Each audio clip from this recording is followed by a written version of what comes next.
যারা কুরবানি দিবেন এই তিনটি আলামত থাকলেই বুঝবেন আপনার কুরবানি আল্লাহ তাআলার কাছে কবুল হয়ে গেছে। শরীকে দেন আর যেইভাবে কুরবানি দেন না কেন, আপনার মধ্যে যদি এই তিনটি বিষয় থাকে, তিনটি বিষয় থাকলেই বুঝে নিবেন যে আপনার কুরবানিটা আল্লাহ তাআলার কাছে কবুল হয়ে গেছে। এটা আমার কথা নয়, কোরআন এবং হাদিস রিসার্চ করে তিনটি বিষয় আমি একসাথে এনেছি। অবশ্যই কুরবানি দাতাদের মধ্যে এই তিনটি বিষয় থাকা অত্যাবশ্যকীয়। যে বিষয়গুলো, যে আলামতগুলো থাকলেই বুঝে নিতে পারবেন যে আপনার কুরবানিটা অ্যাকসেপ্টেড হয়েছে, আল্লাহ তাআলার কাছে কবুল হয়েছে। যেখানে কোরআন আল কারীমে আল্লাহ তাআলা বলেছেন, লা ইয়ানালুল্লাহু লুহুমুহা ওয়ালা দিমাউহা ওয়ালাকিন ইয়ানালুহু তাকওয়া মিনকুম। রক্ত, মাংস, গোশত এগুলো আল্লাহ তাআলার কাছে পৌঁছে না, ওয়ালাকিন ইয়ানালুহু তাকওয়া মিনকুম। আল্লাহ তাআলার কাছে যেটা পৌঁছে সেটা হচ্ছে তাকওয়া, অন্তরের তাকওয়া। অন্তরে কি আছে আপনার, এটা আল্লাহ তাআলার কাছে পৌঁছে।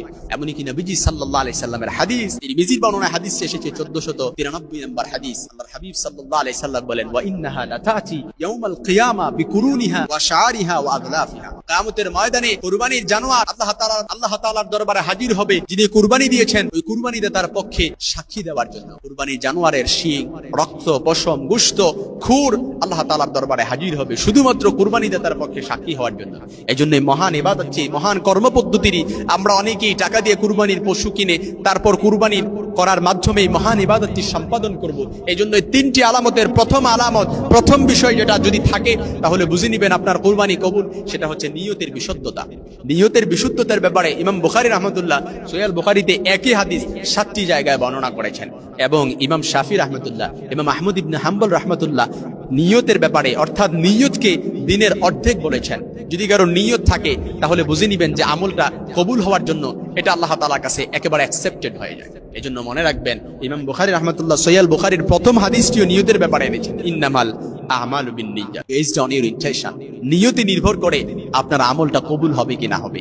এজন্য কারো নিয়ত যদি বিশুদ্ধ থাকে, কর্মপদ্ধতি কবুল হওয়ার জন্য এই নিয়তটাই যথেষ্ট হয়ে যায়। 2 নম্বর হচ্ছে যে আলামত, যে বিষয়টা বুঝলে থাকলে পরে আপনি বুঝে নিবেন যে আপনার কুরবানিটা কবুল হয়ে গেছে, সেটা হচ্ছে হালাল টাকা দিয়ে আপনি কুরবানি করছেন কিনা। যারা শরীকে কুরবানি দিবেন, যারা একা কুরবানি দিবেন, আপনার এই টাকাটা হালাল কিনা। কারণ আমল কবুল হওয়ার জন্য টাকাটা হালাল না হারাম এটা অবশ্যই ম্যাটার করে, এটা অবশ্যই বেস করে।